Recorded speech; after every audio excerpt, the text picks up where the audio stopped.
You have been listening to the 70s Hour. Stay with us for more great shows.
Listening to Spectrum on Air, the colourful voice of radio.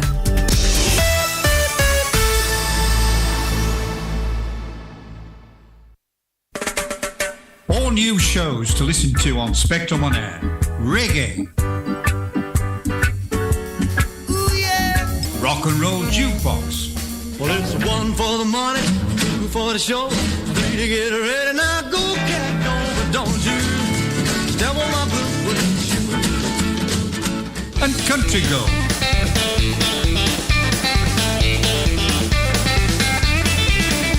All new shows on Spectrum on Air. Visit our website on spectrumonair.com or listen on Mixcloud Live.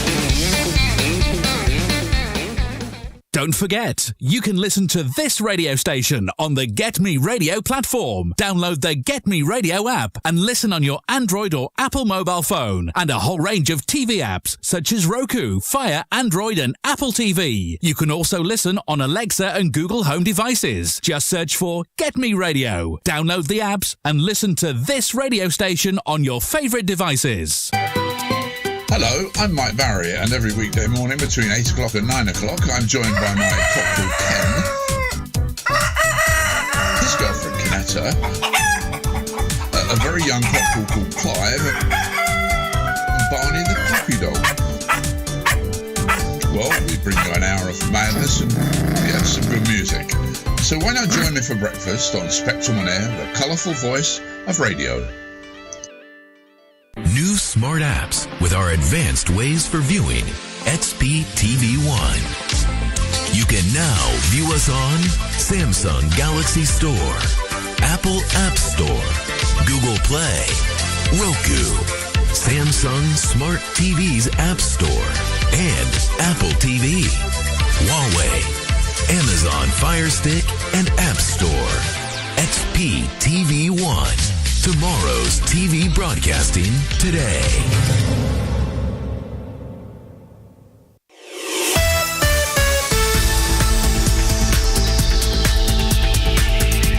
You are listening to Spectrum on Air. The colourful voice of radio.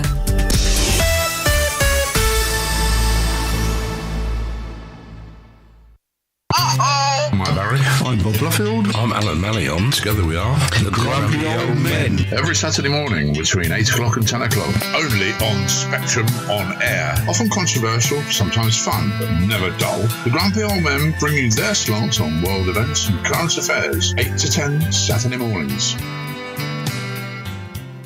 And a warning, this show contains free speech from the presenters, which may upset or offend. Good morning and welcome to the Grumpies on Spec here on Spectrum on Air, the colourful voice of radio. And I'm joined as usual this morning with my two colleagues, that's Alan Mallion and Bob Bluffield. Good morning, Alan. Good morning, sir. Good morning, Bob. Good morning, good morning. And we must say, we'll say hello to Chris, but Chris is on his way back. He's probably back in the UK back now. Yeah, he had a big breakfast at Lisbon Airport, didn't he, yesterday? Yeah, he did actually. Yeah, it's a nice meal there as well. You know, so there we go. And we'll say good morning to Terry as well. I'm sure he's probably having another crumpet and strawberries. You know, so well, I hope his strudel was good. He knows how to look after himself. You know, so doesn't he? Anyway, gentlemen, this morning I'm absolutely incensed, and I'm totally lost for the correct words, really, because I don't really want to get either myself or the station or anyone else that into trouble by using the wrong terminology and all the rest of it. But I'm going to make a statement, and I think the fact that what President Trump has done to the Ukraine by stopping the satellite imagery is tantamount to A, of aiding and abetting Russia, and B, I think he's actually should be held liable to murdering people, to killing people. Yeah, it's a dreadful situation, isn't it? I don't know what his game is, do you?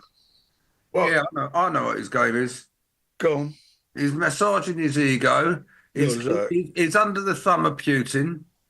Putin's got something on him. There's no doubt about it. Yeah, I'm absolutely convinced. You know, he's Putin's bitch. Yeah, puppy.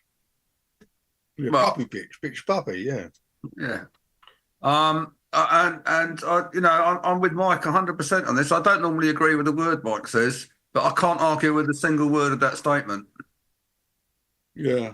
Well, it was a statement, and the thing is, I mean, what the debate really is how can we stop it? I mean, we haven't got there's nobody in the world that is willing to stand up to Trump and say to him, listen, mate, what you're doing is you are consciously killing people in Ukraine. Because there's no two ways about it. That's what he's doing. Well, I think so. Yeah. You can't argue about that, can you? No. No, you can't argue. Not in the slightest. But why doesn't, I mean, I feel just desperately sorry for the president of Ukraine, because I mean he's being bent over backwards, isn't he? And he's the expression "rock in a hard place" come to mind. And then he said last night, Trump made a speech last night, didn't he? Another one of his, bloody long drawn out things, saying that he can't work with Zelensky anymore or something. He said they can't discuss it. Well, he hasn't really tried, has he? No. I mean, all that farcical bloody slanging match last weekend. Oh, the setup. Yeah, well, wasn't it just? Wasn't it? Look at this Pute. Look what I'm doing. I'm the big man here. Yeah. He blows hot and cold, doesn't he? You've got no cards. I've got all the cards. I don't know. Has he even understood that? Well, it's not a terminology he would use, is it? It's a classic example of bullying, isn't it? It is. It is just simple bullying. Yeah. No, it's the bullying that you get amongst 5-year-olds. It's not sophisticated bullying. It's very straightforward bullying. I'm the bigger person. You're going to suffer the slings and arrows of my outrageous fortune. Yeah. Why doesn't Europe get together and say to Zelensky, "All right, look, pull out the rare earth. Don't let him have it. All right, until he puts in the supply, redoes the supply of arms. Put the sanctions on him. The reason they're not going to do that is because what will happen is Russia will actually invade the whole of Ukraine, and then it will sell the rare earths and valuable materials to America. Yeah, and it will save the Americans having to go and dig it out. I mean, he sold them out. I think he wants Putin to sort of crush Ukraine, doesn't he? Yeah, and then he'll get his own way. They carve it up together. In fact, I don't think he likes Europe very much, to be honest, because he's stitching up the whole of Europe. Yeah, I mean, I can see the rest of Europe getting together against America now.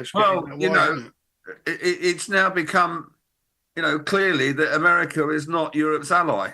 No. But he's going to find himself with no friends at all, isn't he, Trump? No, he's got some great friends. He's got Korea. They're good buddies. He's now in with North Russia's Korea. Russia's going to be good buddies. He's got buddies. Well, China's not. China's watching him like a hawk, isn't it?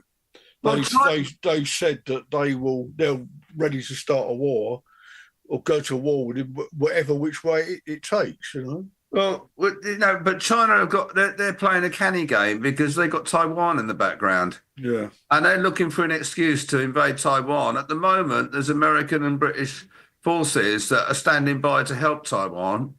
A lot of American force out there. I think there's 2 carrier groups out in that part of the world. Yeah. So China's going, we better not do anything at the moment. But if, another deal will be done.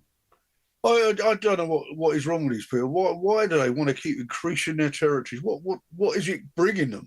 Nothing but death and destruction. Yeah. What happened to the beautiful world full of beautiful people doing beautiful things of my hippie days in the 60s when it was all love and peace? Doesn't do it anymore, does it? Brisbane girl, good morning. Good morning from a wet and battered. Yeah, they missed the winds, apparently. The cyclone has died out last night, which is fortunate for them, but they're a bit worried about water. I was talking to Darren. We made an effort to avoid, where possible, American products and services. Well, we can't do that services, can you? Because everything's American. Well done, Brisbane girl. But I think it should be. The world should be at it. America's putting all these tariffs on and all that. So we should be turning around to the Americans saying, "Fine, keep your stuff. We don't want any of it." Exactly. Exactly. I mean, I saw on a News Times report this morning. He's cut £800 million from some university, Has he? Yeah. The trouble with Trump is he's so inconsistent. You don't know what he's going to do next. You don't. You can't predict him because he'll say one thing today and tomorrow it's all hunky-dory again, isn't it? Zelensky's my best mate and all this will be tomorrow, and then he'll fall out again. Yeah. It's a very dangerous situation. But it's inconsistent. He's childish. He's a bully. And the list goes on. It's like you could get Webster's dictionary out and actually go through it and find another 100 adjectives to add to his name. He's all-round bad guy. I really thought when he came back in this time that things had changed because he gave that impression that, he's a new Trump and all the rest of it, he's matured and all that, but he's now showing the other side again, isn't he? But he's dangerous. Well, it's funny because when he got in, a mate of mine who I go out drinking with once a week, he said, because I said about Trump, I said, and you wait and said, oh, no, he's the best thing since sliced bread, I mean, what he's going to do for America and the world is it's great, you know. And then the following week, he said, not quite so sure that what I said last week was right. And then this week he said, no, he said, I think I've gone off the man. Yeah. Well, he don't give a toss about anybody but himself, does he? He says he's all for America, don't make America great again, but it's make Trump great again, isn't it? It's not make America great. He's got many, people don't hate him over there, isn't he? I think if he gets the Nobel Peace Prize, then that's just an insult to the Nobel Prizes. Yeah, but the bloke who invented dynamite, he got the Nobel Peace Prize, didn't he? Oh, yeah, I don't know. What about coming closer to home? What about reform then? What's going on there? The big bright hope for politics is sort of now suddenly evaporated, isn't it? Oh, they've certainly got one rogue MP. Which one's that? The one that's denying everything, and he's saying no. Rupert Lowe. I don't think he's him, to be honest. No, I've always felt he's all right. He comes across well. He asks the right questions in Parliament. Is it Farage? I don't know. Joke. And I think Farage has got to actually. I think he's going to put a bit of distance between himself and his blind support for Trump, because he's out of step with the British public. Because I don't think the British public are in any way supporting Trump or anybody that supports Trump. But he has backtracked on that a bit, hasn't he? I believe so. Because a while back he said that he thought his hero was Putin because of what he's done, And I thought, well, The trouble is, the worrying thing is that it's splitting people apart, because some of the comments I read on Faceache, there are people there, English people, who are very, very pro-Trump. They're saying it's about time somebody came in and took, because the Europe's not paid their way and all this sort of thing, and Trump's doing the right thing and all that. Well, he's right in that to an extent, isn't he? Because, we've been paying our way, but other countries haven't. They've sort of fallen by the wayside, haven't they? There is an element of that. That's the trouble with Trump is, it's like all good lies have a little tiny bit of truth in them. And, that one has a tiny bit of truth in it. I think Europe hasn't been pulling its weight. I think it's had a huge wake-up call and is now responding to it. Yeah, but the trouble is you don't do it like that, do you? You turn around and you say, all right, listen, guys, you haven't been pulling your weight. Now then, we can't afford it anymore. So we're going to give you 12 months, all right? And this is what will happen in 12 months if you don't actually pull your weight, But to have those, not have those conversations in a situation where, part of Europe is being invaded by the Russians, although Mr. Trump said, no, they're not the ones who are invading it. No, it's the Ukrainians that are invading Russia, isn't it? Yeah. Yeah. And the height of it, I'm going to cut off all supplies of weapons now. It can completely now. And now I'm going to stop the satellite imagery and the intelligence going in, so Russia can bomb more of Ukraine, which is doing at the moment as we speak. Yeah, terrible. Which is why he should be. We should take out an extradition warrant on him for murder. Yeah, it's a shame that the military and that can't get together and say, right, we're all going to aim down our arms. We're not going to fight anymore. We've had enough. It's happened in the past. It could happen, but they're all then be put to death, wouldn't they? Death camps and stuff. Yeah. Putin is absolutely, without mercy. He would just shoot somebody, and I imagine he's got teams. He probably has. And I would not like to be a Ukrainian soldier at this moment in time, because I would have felt like everybody's dropping me in it. Yeah. I wouldn't underestimate Ukraine either, and I wouldn't underestimate Europe. I think what Trump is trying to do, he wants Zelensky. He wants to get rid of Zelensky and put his own puppet in there. He does, yeah. That's my theory. So he can control him. He can't control Zelensky because Zelensky's his own man, isn't he? Yeah. And When's Trump ever been to the front line and, at organised battles like this? Well, the trouble is Zelensky is his own man. No ways of arguing that. But he in my opinion, he is not standing up to Trump. He's sort of he's mouthing all these words that and then he's bending over backwards. Yeah, the problem is he's not that clever. He's a comedian.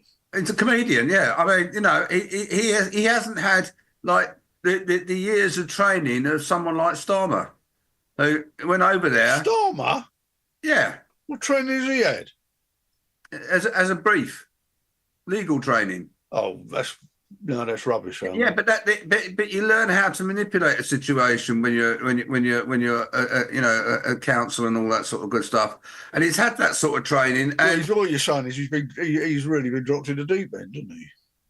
Well, I think he's been dropped in the deep end, and I think he lacks the sort of sophistication of education that Starmer's shown over the last couple of weeks. Well, I disagree with that, to be honest. Well, I think he's actually done a very good job. He's got political guidance. Yes, he might be a comedian, but he's certainly not making jokes at the moment, And he's got military sources, he's got military commanders there that are advising him. Yeah, no, I was referring to Starmer when I said that. Yeah, I thought you were as well. I don't think Starmer's done a good job whatsoever. I think Starmer he's looking at himself and his own ego, isn't he? I beg to differ with you. I think he was acting on behalf of the British nation. Your opinion, huh?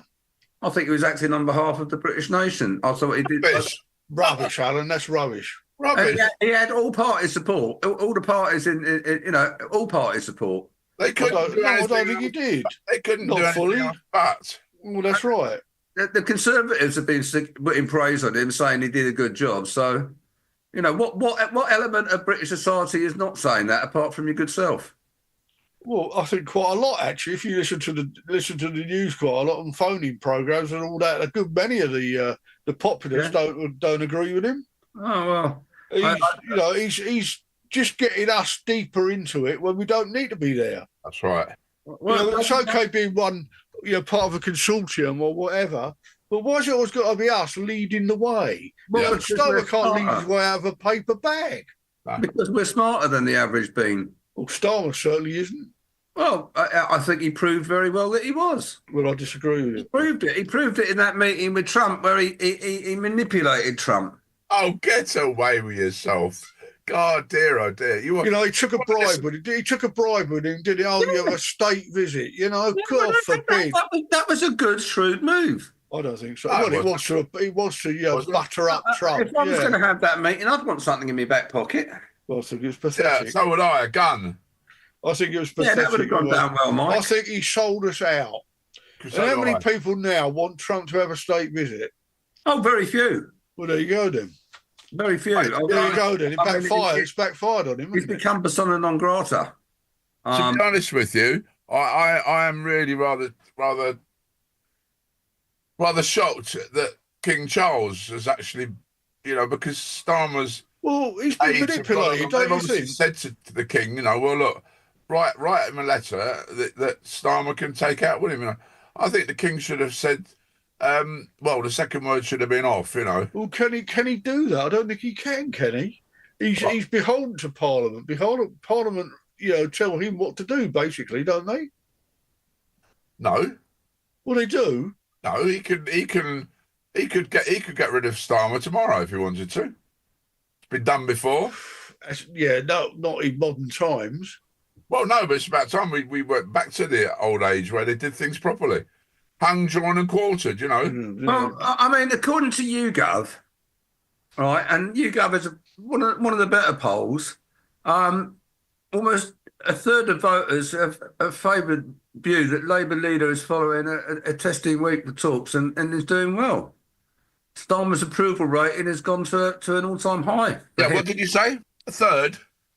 Yeah. Right, okay, so let me say then that... That's a Labour vote. Two-thirds didn't agree with it.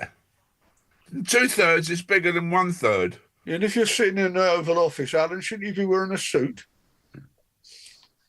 Of course. Oh, that was farcical. I'm making a protest. Yeah. You're not making a very good one. No, but Starmer, you know, I just. Starmer's going to bankrupt our country. You know, he keeps coming up with these figures with no idea where he's going to get the money from. You wait till this next, whatever it is, this review, this finance review. Well, we got the finance time. Yeah, we got the strategic finance review. But the woman don't know what she's doing. So what we're going to be in for then? Yeah. Well, no, she knows exactly what she's doing. Oh, come on, Alan. Come on, Alan. GCSE in accountancy. Has she got that far? Oh, yeah. Yeah, and she can do adding up. Do you know what I'm going to do? I'm going to change this. You know, at the top of the show, I say warning that this show contains free speech.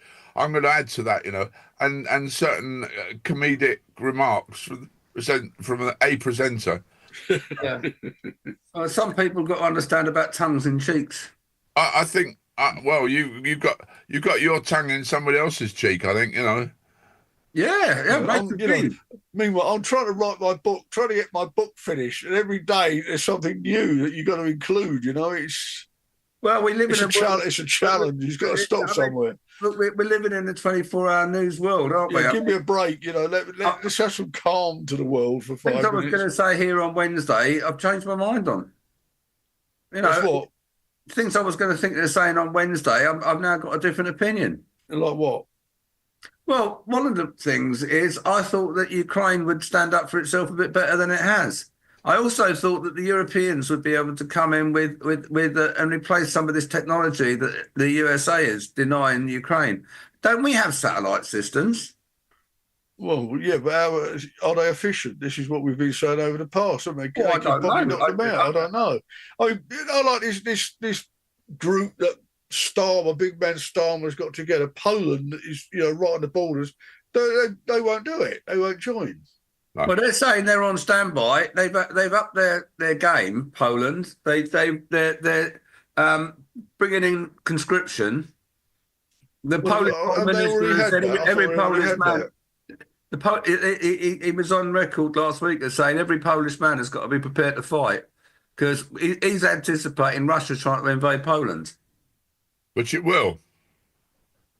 Make no bones about it. You know, once they get this if they don't get their own way. If Ukraine goes down, Poland would be next on the list, along with a lot of other small. I think it would be the Baltic states first because they're weaker. Although it would be the non-NATO states. That I mean, you've got troops on the ground. What? They're not non-NATO. They are NATO, aren't they? I mean, you know, if Article 5 gets invoked, I think Russia would just get annihilated, personally. And Spain's saying manana, they won't agree to it either. Well, you say Russia will be annihilated. Who will annihilate Russia? If the English, the French, the Germans, the Italians, the Spanish, and all the people in NATO... Spanish are not taking part in it. No.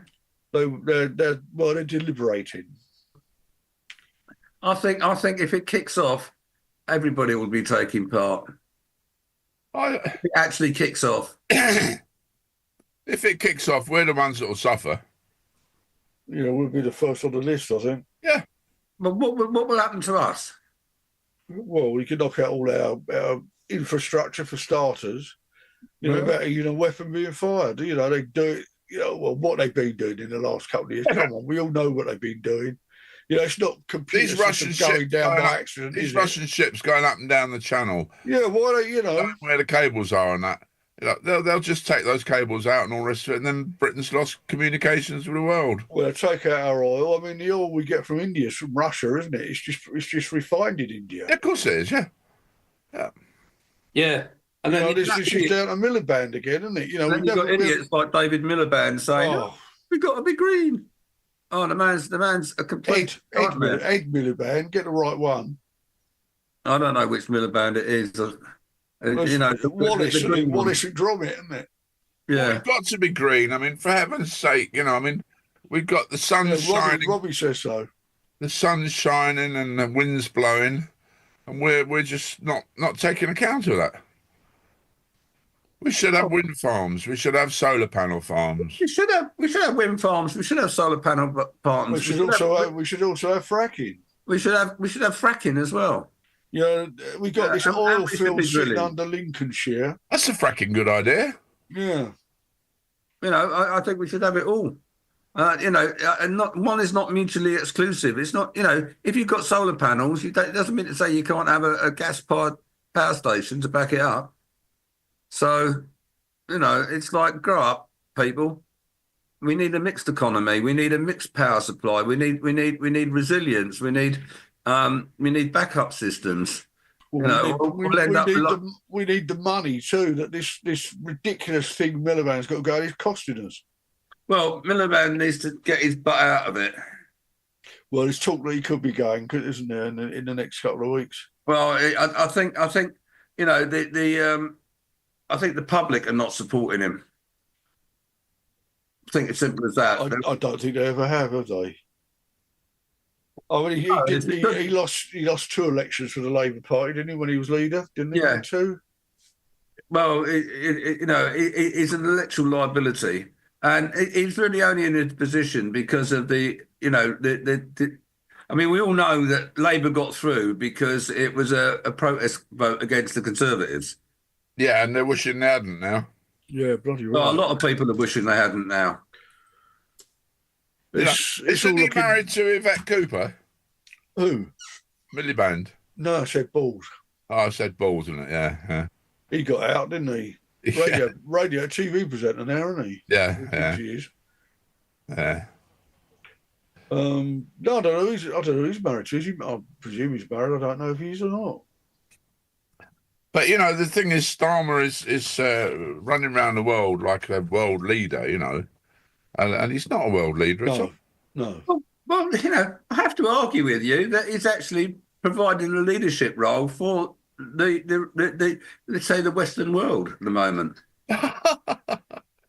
Oh dear! It's only because nobody else wants to do it. Well, maybe, but you know, it's put Britain at the top of the game.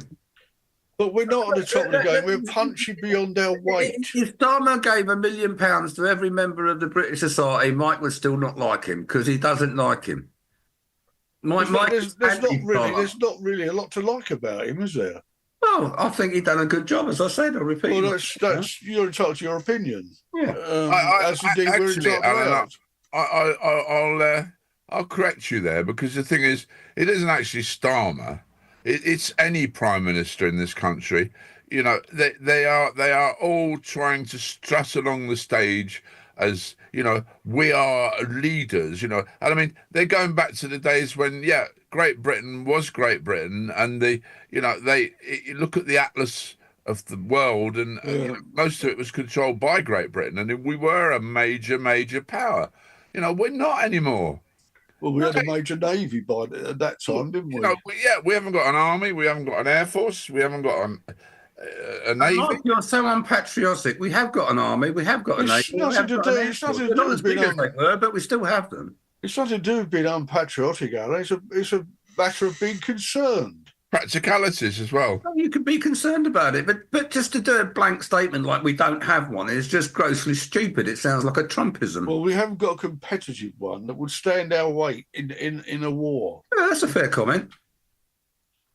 But, you know, a blanket comment like we don't have one, you know... we don't. Mike Trump. We don't have one. You know, they're all very well parading outside Buckingham Palace where they're playing their musical instruments, like the Welsh Guards band did yesterday or day before. Yeah. You know, we're very good at pageantry. Now we'll probably lead the world in pageantry. We do for ceremonial duties and that. You know, you can't beat them. But when it comes down to actually going out and fighting, we are the army is one of the greatest armies in the world. You just haven't got enough of them. We haven't got enough of them. That's right. I agree with that. You know, but you say we haven't got any. You see where I think ridiculous. Where I think Starmer's gone wrong. He's committed without any say or any discussion with Parliament. He's committed that we're going to put troops on the ground. Yeah. You know, i.e., it meant to be a peacekeeping force. But what happens once the Russians start taking a pot at our soldiers? Yeah. Then we put everything we've got into it. What happens then? Well, we haven't got them. We haven't got them. Full stop. You can't. Even the whole of Europe, you know, they've all cut back. Yeah. You know, Putin's got North Korea behind him now, hasn't he? He's got their men because Yeah. he can't get enough of his own. You know what happens then? We're the first in line to be attacked, aren't we? Yeah. Mind you, I was listening to a program about this a couple of days ago, and they were talking about Russia's sticky situation. That Russia is overstretched. It's bringing out young people, disabled people onto the front line, all sorts of stuff. Of course it is, yeah. You don't know what half of it, do you? Dad's army out there, Korean soldiers. They're running around in vehicles that aren't suitable. A lot of their vehicles have been terrible all along, haven't they? Always. Yeah, the supply lines are getting hammered by Ukraine at the moment.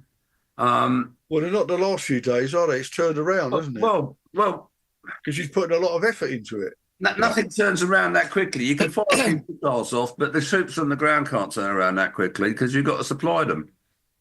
And Ukraine's done a very good job with its. Yeah, but they too are running out of personnel. I never realised that Alan was a military expert. Oh no, Ukraine is running out of men. Well, I am a military expert, Mike. I know more than you about military. Of course you do. You know, what do you know about the army? Nothing at all, mate.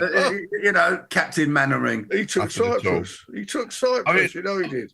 Honestly, that's right. Sorry, Mike was in charge of Cyprus for 5 years and commanded the military outpost of the British Empire that is called Cyprus. And he was in charge of everything. I think he worked on the gate, didn't he? But you see, look, being sensible for a minute. You look back at other wars. We got involved with Iraq. Big mistake. We got involved with Afghanistan. Big mistake. What's Bosnia? Well, that did get sorted out, but that's sort of on the verges again, by the seemingly, isn't it? Yeah. Go back to Afghanistan. I mean, Trump pulled a blinder there, didn't he? He arranged with anything. He sorted out the deal with the Taliban. He arranged timescales and everything, and then Biden got with it. He left all these armaments there, didn't he, for him to use? Yeah, he had no idea what and then he started blaming Biden for the catastrophic evacuation of Afghanistan by the American forces. But actually, Biden had no choice because Trump had set it all up. Brisbane saying they'll be calling on the Anzacs. She's absolutely right. I mean, they're already part of the group, aren't they, that have agreed, aren't they? Australia and New Zealand and Canada. This goes deeper than we think, because the point is, because when they left Afghanistan, for instance, it is cheaper to disable the equipment there than ship it back, and it's a logistical nightmare to try and ship it all back.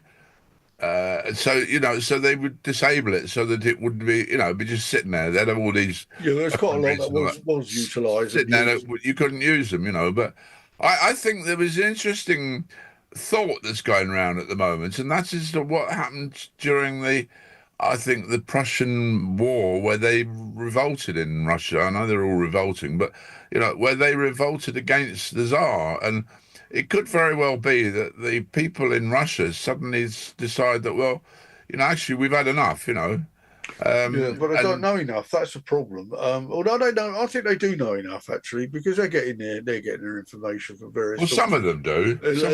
Yeah. Do you think it could turn and become another Russian revolution? I think there is that possibility. Bolshevik Mark II. Yeah. Well, if you've got a lot of generals... I think it's unlikely because of the control that Putin has over the media. But all these people are eventually toppled, aren't they? Yeah. You look at history. You got Saddam Hussein, you got Mussolini, you got Hitler. They all have their day, and they all stretch themselves too far, and then it all backfires on them, doesn't it? You've only got to look at any great leader of their time. Had Churchill continued, he might have been disabled in some way, Well, he sort of was after the war, wasn't he? He was regarded as a traitor in many respects, wasn't he? And people accused him of sacrificing British bodies on beaches of various... Yeah, well, there's a big movement that thought he should surrender to the Germans. What then? Yeah, well, we all be speaking German now, mate. We would have been making Volkswagens. Yeah.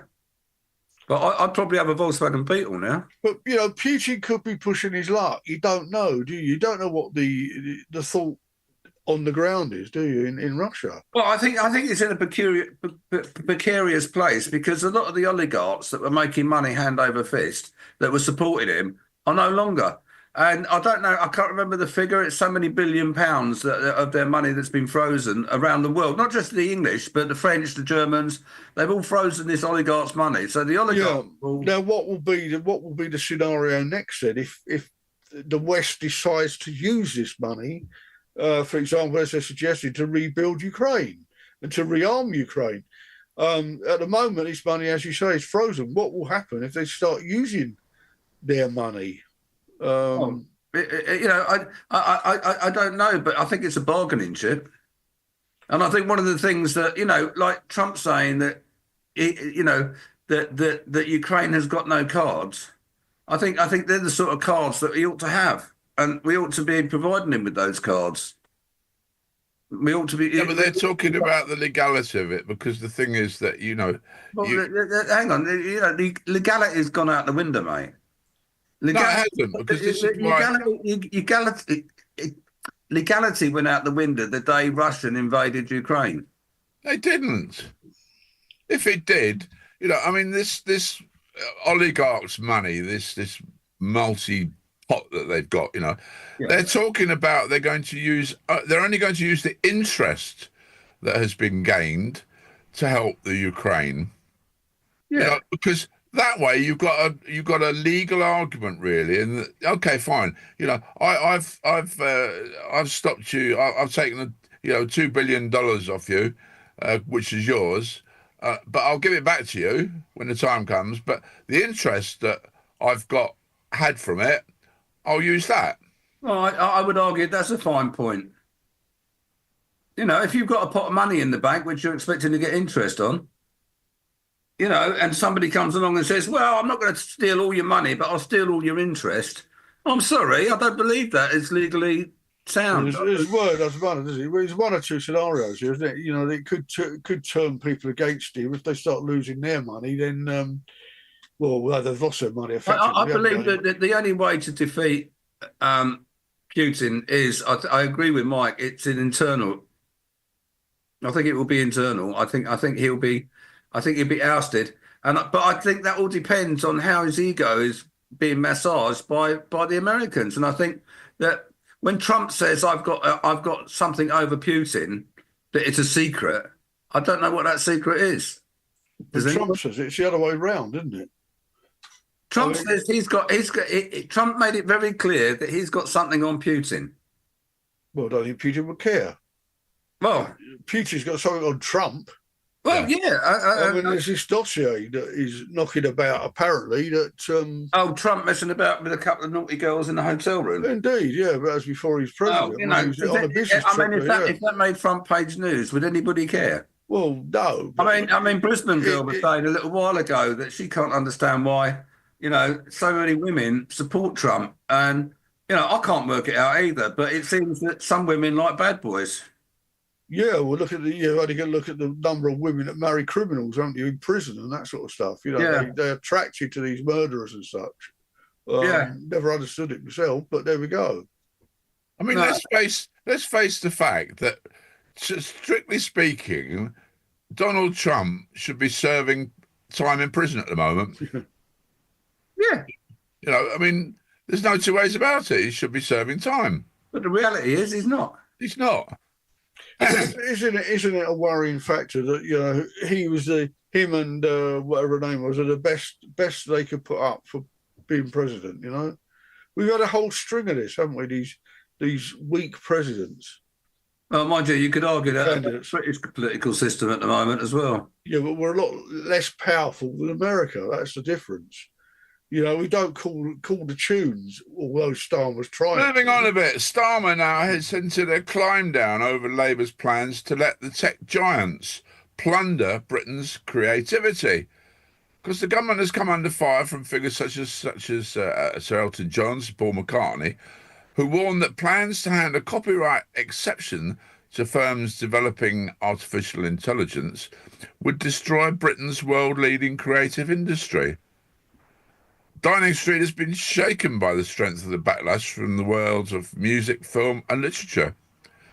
So last week, the government slipped out new figures revealing that a consultation on the issue had received a staggering 11,500 responses.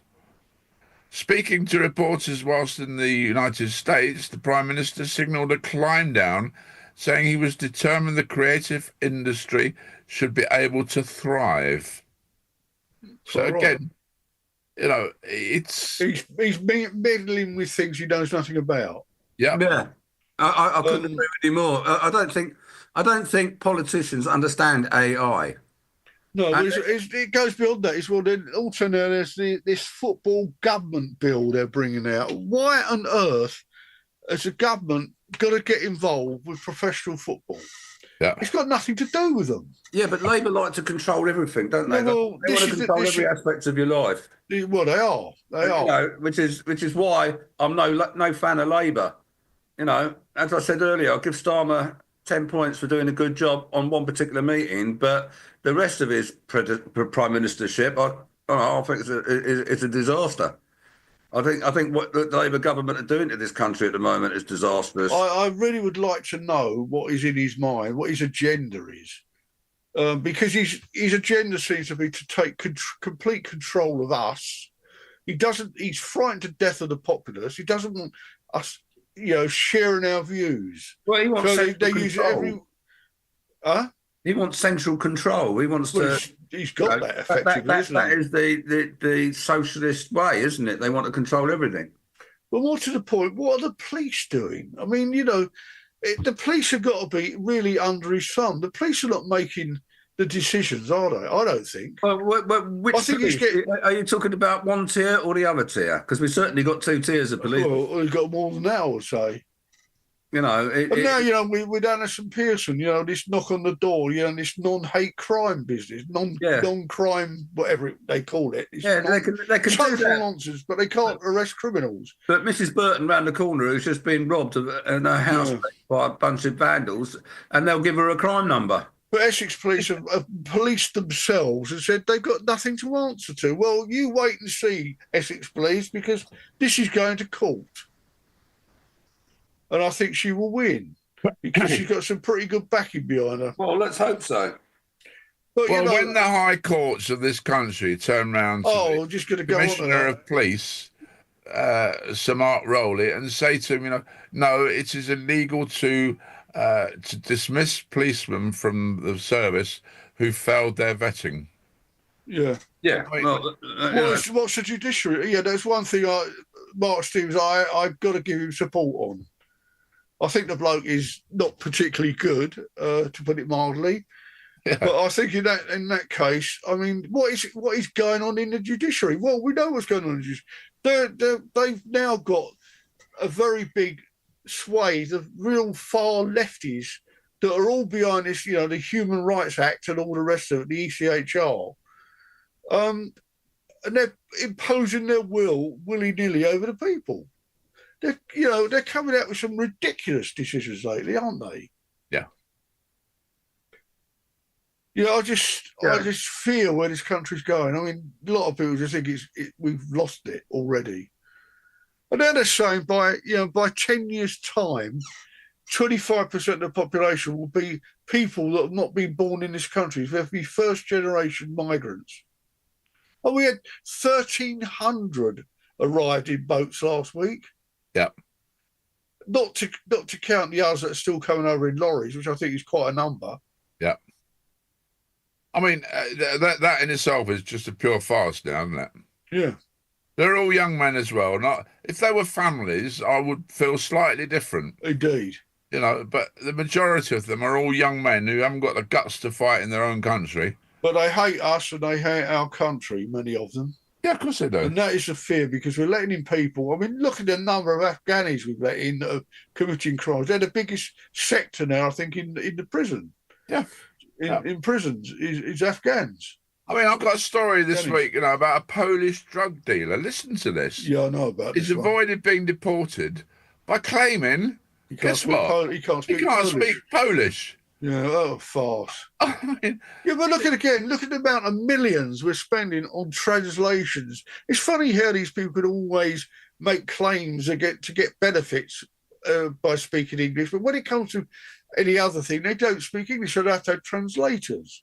Yeah. You know, if you had any experience of the hospital service, it's us that need a translator sometimes, because some of the doctors, you know, with the best intentions in the world, are quite difficult to understand.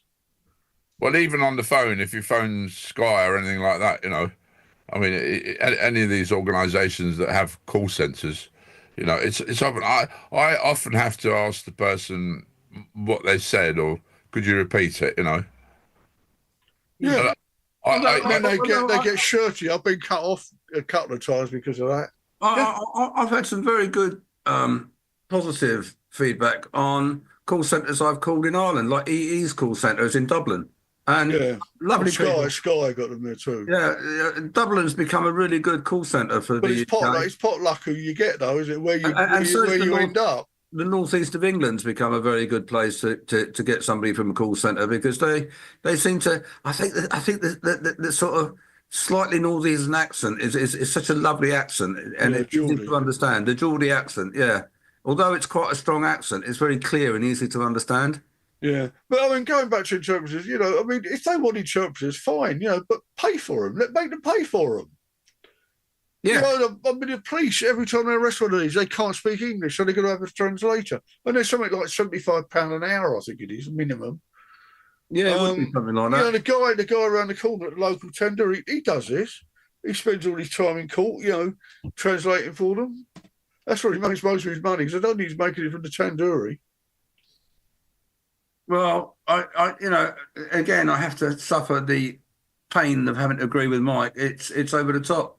You know, they should all be taught how to speak English. Spend the money on English lessons, compulsory English lessons. Well, they should be allowed in, full stop. I mean, I agree with you. I think it's the elephant in the room is immigration at the moment, and it's, you know, we've got the woke brigade that are not prepared to talk about it, and you got people from all the mainstream parties that are not prepared to talk about it, because everybody's afraid of being called a racist. But you know, they got to knock that on the head. And this thing, you know, about Islamophobia and all that, you know, this new blasphemy law, for want of a better word, that Rain has tried to introduce.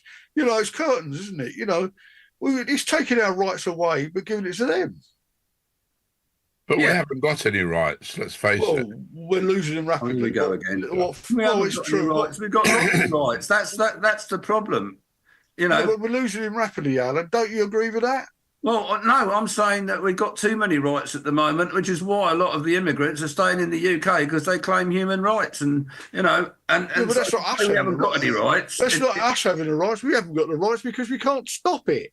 Yeah. Well, if it's against the will of the people. The people don't want so many here. You know, if migrants are coming here and they're going to contribute and they're going to live our way of life, you know, settle down in our culture, which is what the idea was, fine. You know, I've got nothing against that. But it's the lot that are coming over, which is a majority, I think, now, that, as I said, don't like us, don't like our country, and are not going to obey our laws. And think we're an easy touch. And they're going to, well, we are an easy touch. No two ways about it. Mm. We're a very easy touch. Yeah, I watched a little documentary on how to become a good immigrant to the UK and all the things you can apply for, and you know, and I also sort of like find it very offensive that they're jumping the housing queue, where you got young British families that can't get on the housing queue, and they're gazumped by people who have just arrived on a rubber dinghy. Well, this is the fundamental problem with Starmer. He supports all that. He supports open borders. He supports, you know, never mind our people. What has he got against British people? Why doesn't he like British people? That's a sweeping statement. Yeah. Well, he doesn't, does he? It's clearly obvious, isn't it? Because everything is stacked against us. He spent his time at the bar as a human rights lawyer, didn't he? Yeah. So, you know, he's obviously that way inclined. He also spent some months in his younger days in Czechoslovakia when it was communist. Oh, really? Yeah. I didn't know that. Read his biography and stuff. No, thank you. He's a lot further left than you think. He's Marxist. Yeah, we talked about Corbyn, but he's equally as bad. Yeah, well, he's better at covering it up than Corbyn. Well, he's got people that are covering it up for him, hasn't he? Well, they're all, it's terrible. I think it's the worst thing that's happened to this country in our lifetime. Yeah. Yeah. Moving on. Well, you say moving on, but I mean, this is the fact, isn't it? I mean, we're getting quite a few reports, or not reports, comments from some of our listeners, and thank you very much. You are free to comment if you like, and you can do it quite simply by going onto the web page. But on Mix on YouTube, Mark Hanson. Hello, Mark. Welcome to the show again. It's a long time since we've had a chat. He says, "Hello, chaps. How are you? Fine. You're looking." Oh, Mark Elvis. Yeah, thanks, Mark. I've not heard for a long while. Yeah. But Mark says, "I don't like as Alan or stuff. It's all getting up silly now." Yeah, it says. No, he says, "I don't like AI, Alan." Not Alan. So it's all stuff getting a bit silly now. Yeah, Mark, you're absolutely right there. And thanks for your comments as well. It's nice to have you back on board because we haven't heard from Mark for an awfully long time, have we? No, we haven't. Alan or stuff. It's all getting up. I'm going to thank you, Mr. Mallet. You're repeating again. Yeah, he's doing the bits and pieces, so... Well, I've got a story about... What about this about Sir Lindsay Hoyle, the common speaker? He's got a luxury life of first-class flights. Yeah, well, so he should. And chauffeurs revealed as taxpayers he sent a £250,000 bill. Yeah, so he should. Why not? No, he shouldn't. Yes, why not? Oh, well, there you go. There's no arguing to that, is there? But it's ridiculous. We're supposed to be cutting back, and they're doing this. Here is one that we could argue about, and it's going to open up a real can of worms before the 9 o'clock break.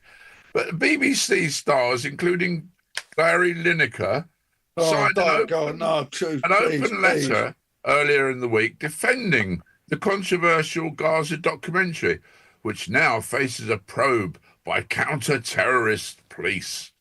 God, dear. Really? Lineker, the corporation's highest-paid star, and presenter Anita Rani were among more than a dozen BBC staff members who put their names to the letter, which was sent to the broadcaster's top team, including the BBC Director General Tim Davie. Celebrities such as Miriam Margolyes also signed the letter, along with 13 anonymous BBC staff members. Oh, they're brave then. Questions are now being asked about the identities of the BBC employees and whether they will be able to impartially report on the Middle East conflict in the future. The letter, which was signed by more than 850 film, TV and media workers, urged the BBC to reject attempts to have the documentary permanently removed or subject to undue disavowals. It added calls to remove the documentary from iPlayer and social media set a dangerous precedent. Well, why? Why what? Well, why is it want to remove it? Was set a why should it be removed? It shouldn't be removed. Well, I mean, if you want to watch it, we could all see what the BBC have got in their mind, can't we? Well, how biased they are. We all know they're biased. Isn't it time now it really is time to take the licence fee away from them, isn't it? Yes. I think we've gone beyond this. They get a lot of money out of the public, yet the public have got no say about what content goes on that station. I think we should have I think we should have a publicly funded broadcaster, a national broadcaster, which the BBC is, and I think it should be publicly funded. But I don't think it should be funded by a licence. I think it should be paid out of tax, so it'd be slightly fairer. I think it's the cost of actually getting the TV licence and the fact that people living on their own who don't watch it very much still got to pay the licence. And I think that there should be more programmes that are actually paid to view, a bit more like Netflix. Yeah, it's money for a rope, isn't it, really? Yeah, and, if somebody wants to subscribe to the BBC, then good luck to them. I mean, I'd probably pay £10 a month to have a BBC subscription. Yeah, but it should be choice, shouldn't it? You're paying more than that, aren't you? Well, I think I don't know what the license is now. It's about £200 a month, a year, isn't it? Oh, it's more than that, isn't it? 170, I think. 170. But I forgot what I was saying now. Yeah, but I also know a great number of people that don't pay a TV license. They just say, we don't use the BBC. Yeah, well, they can't say that, can they? If they come round, you can get it on your do they not listen to the radio? Do they not listen to this? But the thing is, every time you go on the iPlayer, you have to sign in. Have you got a TV licence? Shouldn't their algorithms know that by now, the number of times you signed in? Yeah. I mean, that really does drive me to despair. Well, they all do it. They all do it. But, we're paying the BBC for this privilege. We don't have to have the licence for the other stations. Well, there you go. Anyway, listen, gentlemen, it's time to go up for a short interlude here on Spectrum on Air, the colourful voice of radio, and where you can go and replenish your cups and saucers and do all the sort of things that you like to do, when we have a little bit of a break here on the show. We will be back, of course, for a second hour of this morning's Grumpies on Spec, on Spectrum on Air, the colourful voice of radio. And I'll tell you what, I was going to give you a little hint of what we're going to talk about, but I've decided that no, I'm just going to leave you in suspenders so that you can go away and make yourself a nice cup of tea. We will be back in just a couple of moments, all right? So stay tuned. Hi, why don't you join me, Joe Caldwell, on the Real Room Radio Show, Fridays at 8 p.m, here on Spectrum on Air. I play fantastic news releases from a wealth of undiscovered talent, and I'll even be interviewing one or two of them to learn more about them and what makes them tick. So join me, Joe, on the Real Room Radio Show, 8 p.m. Fridays, here on Spectrum on Air, the colourful voice of radio.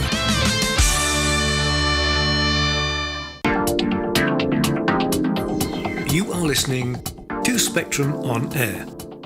Want to know more ways you can find your favourite internet radio station? Then you've come to the right place. You can hear us on Get Me Radio on any device and using the Get Me Radio app for smartphones and speakers. You can also hear us on Radio UK, MyTuner Radio, and on Radio Box there is a playlist of everything we have broadcast over the past 7 days. With certain shows, you can hear and actually see us on Mixcloud Live. Just look out for the show picture with Mixcloud Live logo on it. Want to download our free specialist Alexa smart speaker app? Just search the Alexa skills for Spectrum on Air. Missed your favourite show? Don't panic. We have a comprehensive listen again service on Mixcloud.com. Just search for Spectrum on Air. We also have our own YouTube channel, where we keep our outside broadcast videos and specialist shows. Just go to YouTube and search for, well, you know by now. So, that's it, a comprehensive rundown of the many ways to listen and watch your favourite internet radio station. Spectrum on Air.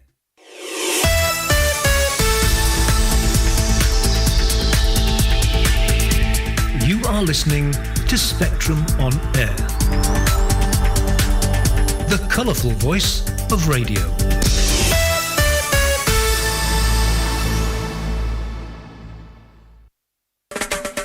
All new shows to listen to on Spectrum on Air. Reggae. Ooh, yeah. Rock and roll jukebox. Well, it's one for the money, two for the show, three to get ready. Now go, cat, but don't you step on my blue shoe. And country go.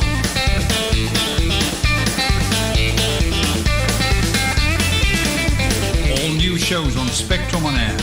Visit our website on spectrumonair.com or listen on Mixcloud Live.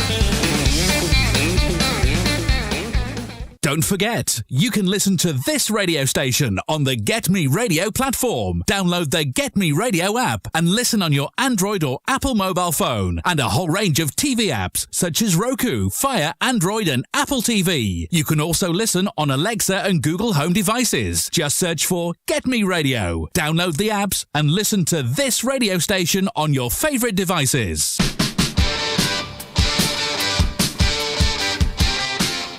whatever you do, keep the weekend of May 10th and 11th free for the Shamrocks Festival. Tribute bands galore and food aplenty. Have a drink at the gig bar and rub shoulders with the artists.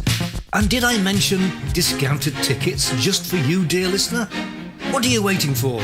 Come over to spectrumonair.com, find out more and get your discounted tickets. Spectrum on Air, the Shamrocks Festival voice of radio.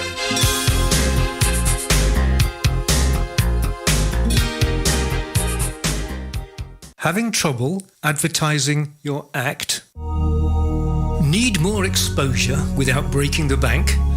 Here at CJC Promotions, we believe that teamwork, bonding and having fun go hand in hand with promoting your work. We believe in artists getting the exposure they deserve without experiencing the stressful side of social media and advertising.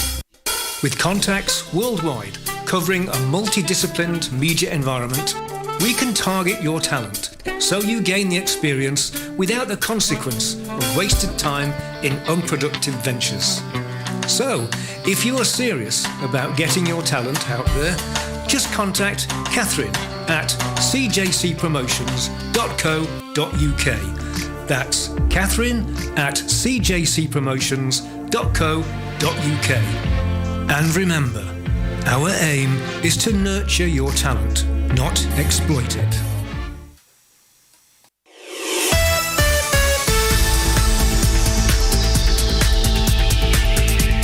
You are listening to Spectrum on Air. I'm Barry. I'm Bob Bluffield. I'm Alan Mallion. Together we are the Grumpy Old Men. Every Saturday morning between 8 o'clock and 10 o'clock, only on Spectrum on Air. Often controversial, sometimes fun, but never dull. The Grumpy Old Men bring you their slants on world events and current affairs, 8 to 10 Saturday mornings. And welcome back to the second hour of this morning's Grumpies on Spec. And a warning that this show contains free speech from the presenters, which may upset or offend.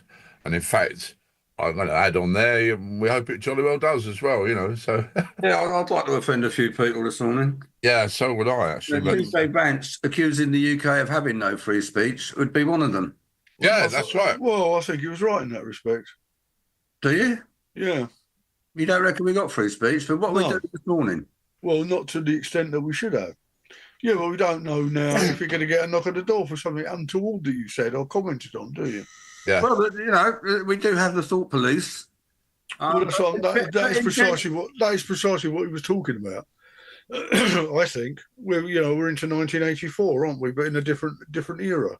Well, I don't necessarily agree with that. I think you've got to have more. Well, look at the number of people. Do you know they're getting? I think it's 700. I think there's 700 people a week being called upon by the police for non crimes. Yeah. Or something amazing like that. Incredibly high figures in any case, but they can't actually police crimes. Real crimes. What have they got? What right have they got to knock on people's doors? None. When they haven't committed a crime. Well, the only crime I think you can commit, as far as speech is concerned, is inciting violence. And I regard that as a crime. I think if I got on and said go out and beat up everybody that's got a big nose, that would be inciting violence against people with big noses, and I think that's wrong. But if I said I don't like big noses very much, that's not wrong.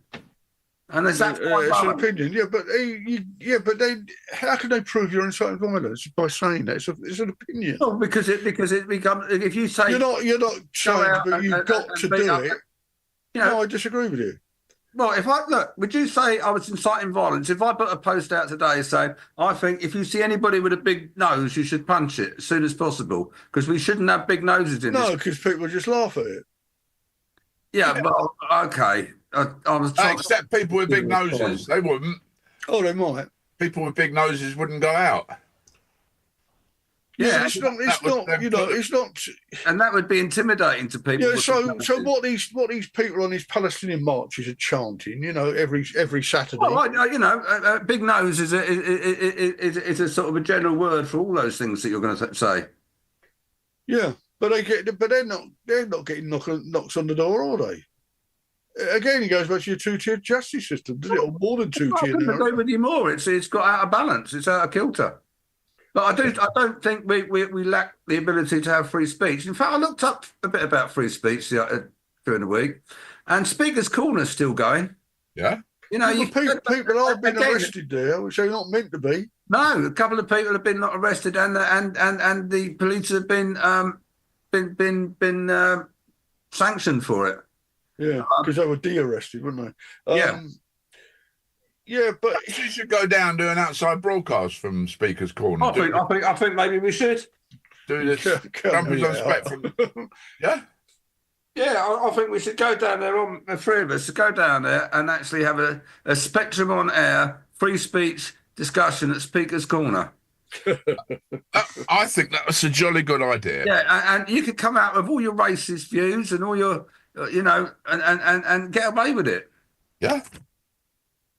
But it's all getting absolutely stupid. But, you know, they wanted to bring a law in so you cannot discuss things that might offend in the pub.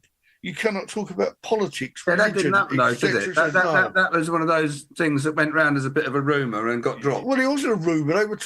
They were proposing to introduce it. Yeah, but I mean, you know, like smoking in pub gardens. Yeah, again, something else that got. Mind you, you know. What about, you know, this tooth cleaning business? You know, schools should be responsible for kids cleaning their teeth.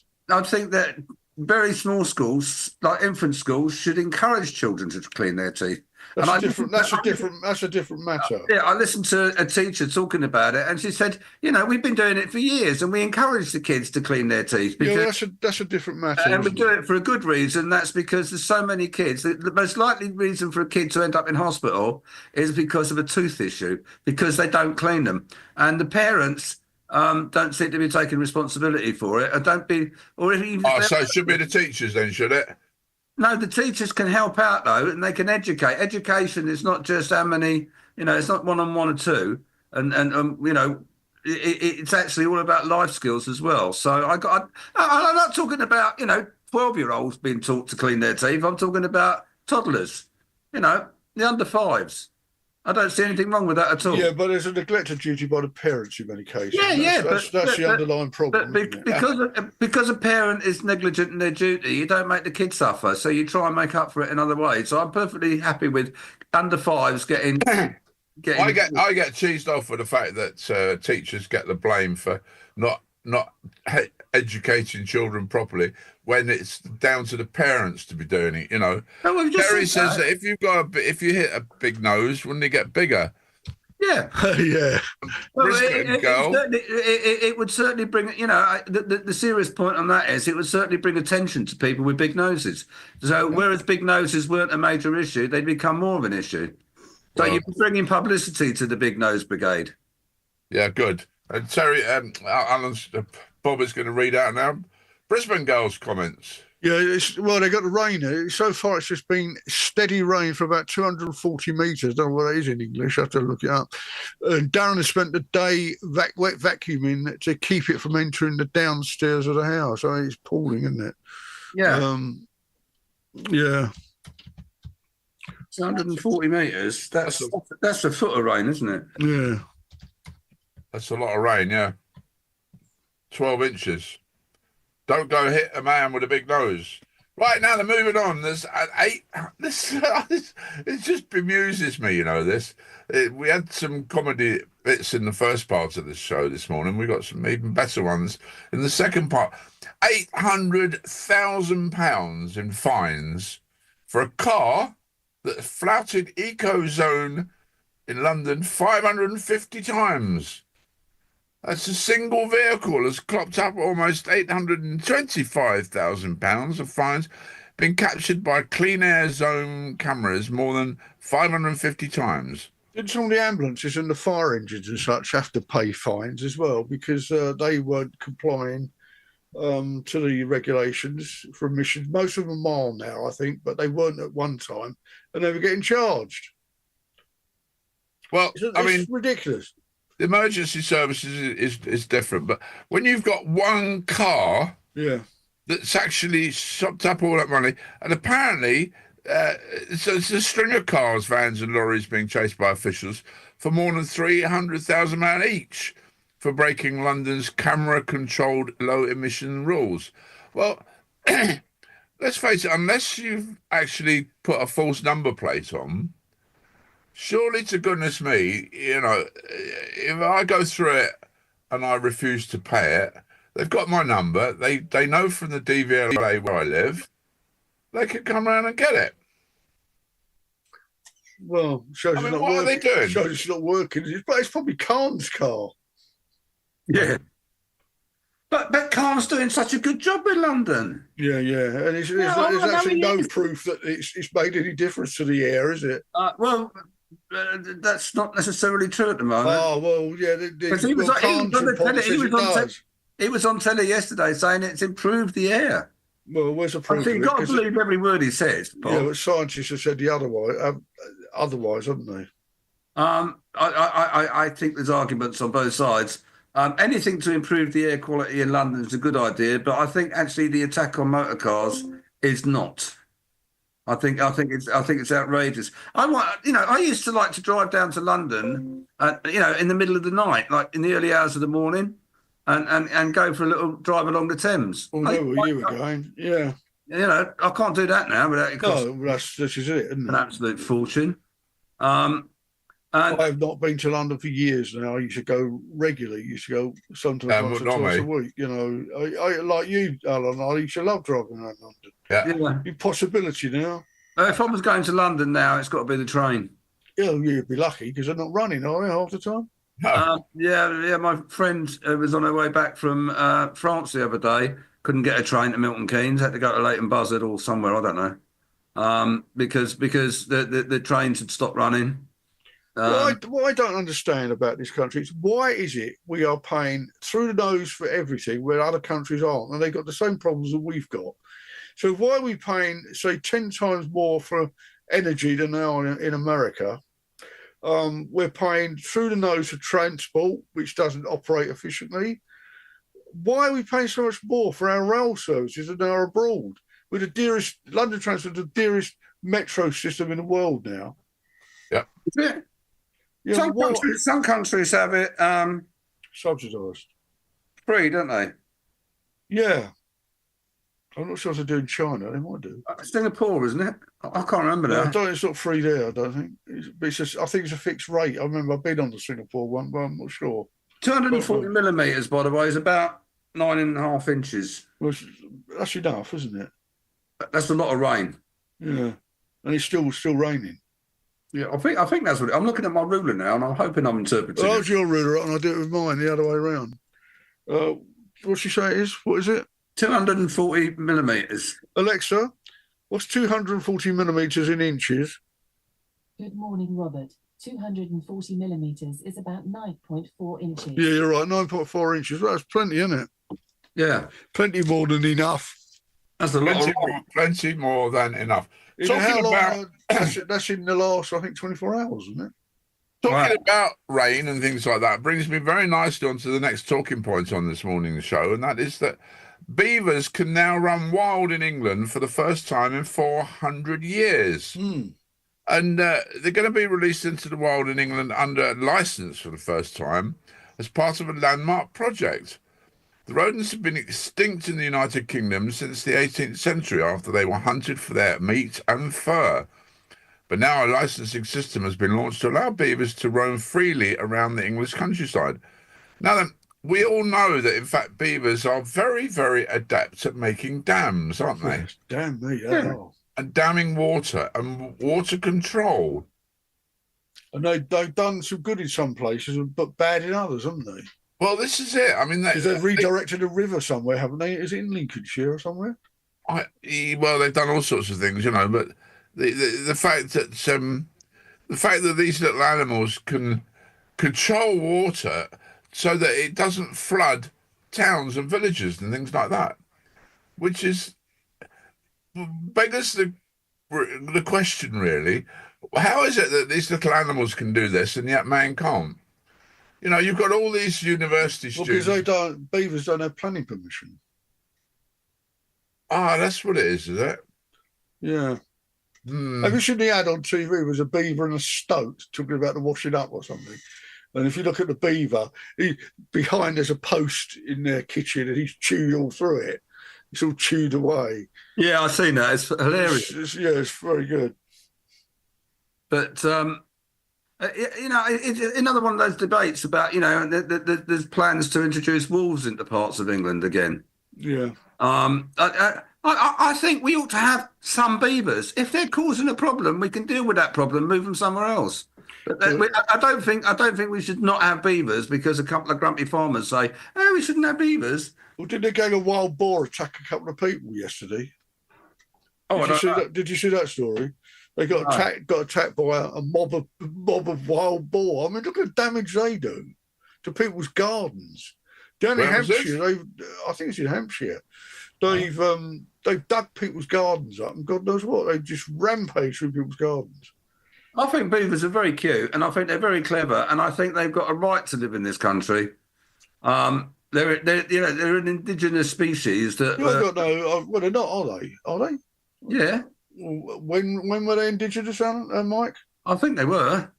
I think they got wiped out. Yeah, yes, they did. I've got nothing against them. No. But I've got nothing against wolves for that matter, because I don't think they do a lot of harm. Yeah, they've done a 5-year trial of beavers living in the wild on the River Otter, surprisingly enough, in Devon. And that showed that the dams, ponds and wetlands they create boost a host of other wildlife, threatening water voles to dragonflies. Now, personally, I don't give a monkeys about dragonflies and water voles and all the rest of it, but what I do believe in is the fact that if they can build little dams and slow water supplies down and things like that, it's stopping damage to the countryside where, we're giving all these planning permissions for people to build houses, but, when you concrete over land that has been supping the water away, that water's got to go somewhere. Well, we got that nearby, haven't we? We have indeed. Did you read Theo Chalmers' article this week in the business magazine about it? No. It's the building's way behind schedule because they can't build because it's been raining. Oh. And it said a lot of the it's under mud now. It's all the floodplains being where they're supposed to be building. It's completely under mud. This is where Herr Starmer got frightened off by the tractor drivers. Well, the tractor drivers in London, the farmers the other day, I mean, what a stupid thing, wasn't it? They're all stopped and all fined and things like that, I mean... Well, you mean the farmers were told by the police they couldn't bring their tractors in? Yeah. I mean, who's ordered that, I wonder? Well, yeah, I wonder. And then they said that the farmers, even if they come without their tractors, they run the risk of being arrested. Yeah. That's free speech, is it? Oh, I think then 30,000 farmers should all descend on London and see if they could not all get arrested, because that would just completely clog up the system.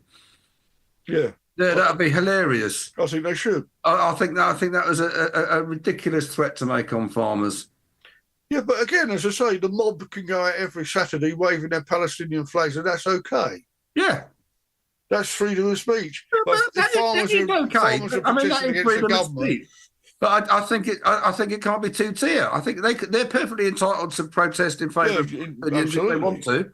But I also think the farmers are also entitled to protest about their situation. But you're not allowed to protest silently in silent prayer out near an abortion clinic. Yeah, quite right too. You could get arrested for that. Why? Because it's a form of intimidation to some poor girl that's actually going through a very difficult time in her life. So I think it's absolutely outrageous. Well, not if they're not doing anything. Yeah, no, you can just be intimidating by standing there. Come on, a 76-year-old woman. This was on the steps of a building, so it wasn't a clinic, but she had a banner out saying that she would talk to people if they wanted to, and she got arrested for that. She shouldn't be arrested for that. No, well, she was. But if she's doing it within 50 metres of an abortion clinic, then she should be arrested immediately and locked up for a week. I disagree with you. Well, you would disagree with me because... Well, then how's that not free speech then? Because it's actually intimidating. It goes back to when's free speech free speech. When it's not, doesn't have to be. It's not necessarily intimidating, is it? The courts have decided that when it's within 50 metres of an abortion clinic entrance, you know, because it started off with they were all standing outside the entrance going, "We'll save your baby" and all this old stuff, and it was absolutely outrageous. I believe in free abortion when somebody wants it. You know, you shouldn't. So do I. But you shouldn't have religious nutters trying to make you feel bad about it. I'll tell you what, listener. I'll tell you what. That's true. You want to watch Mixcloud because it's far more interesting than the waffle that's going on between those two. Because Terry said that. Brisbane girl said the wind is picking up. Alfred has a sting in his tail tonight, and is that what it's called? She should have moved on. Yeah, I agree with Alan. Yeah, that's true. But Terry said that poor Darren's got a job that sucks. You know, so a very quick one says. I reckon that between Terry and Brisbane girl, you know, it's better than. Listening to what we're talking about.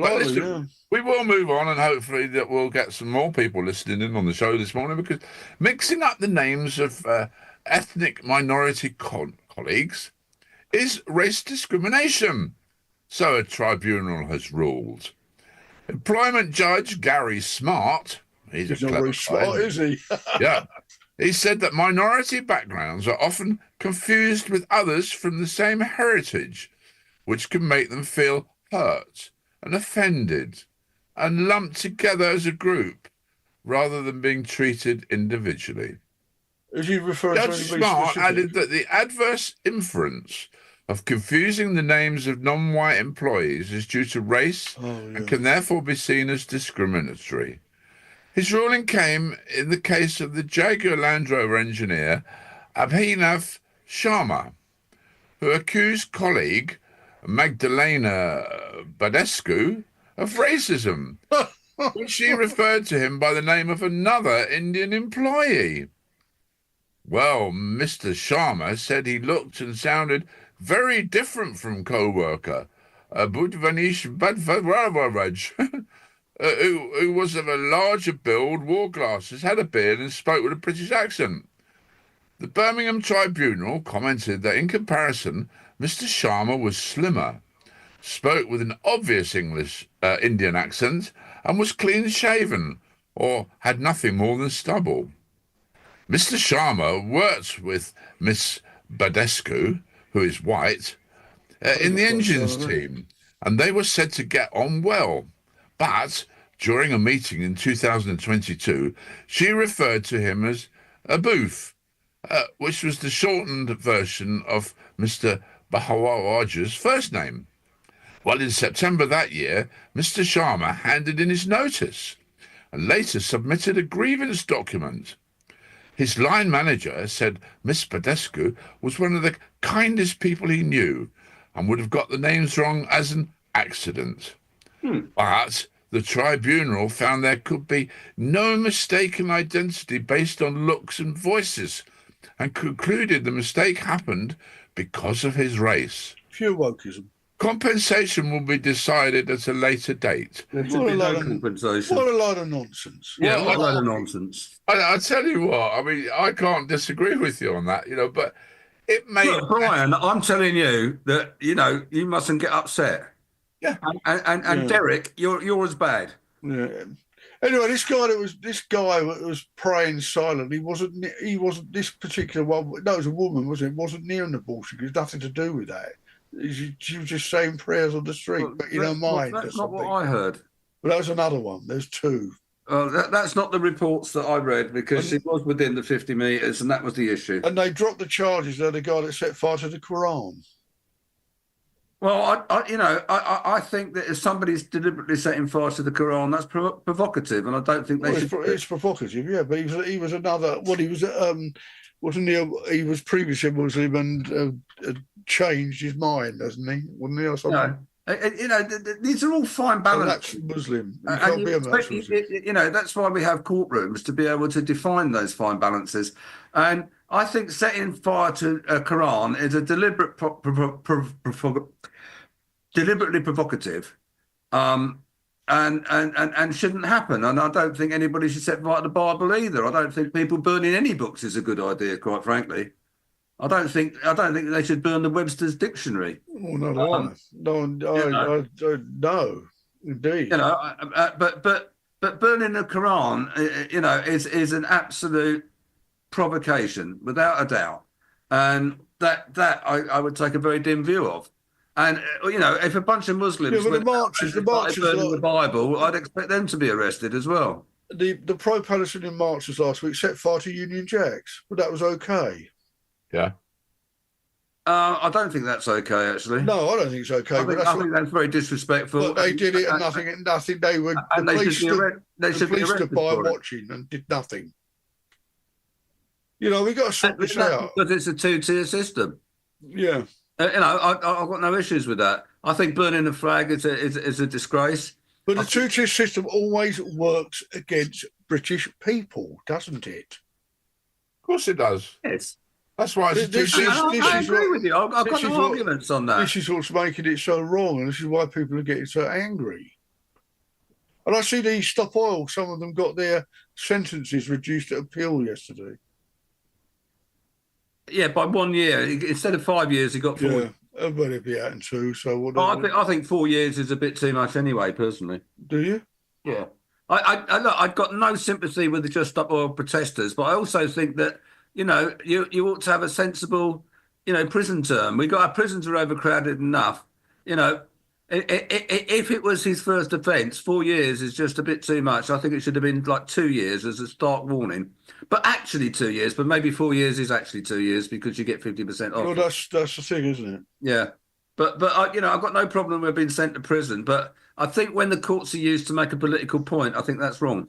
Yeah, they've not reduced the sentences of the people that pleaded guilty to Southport, have they?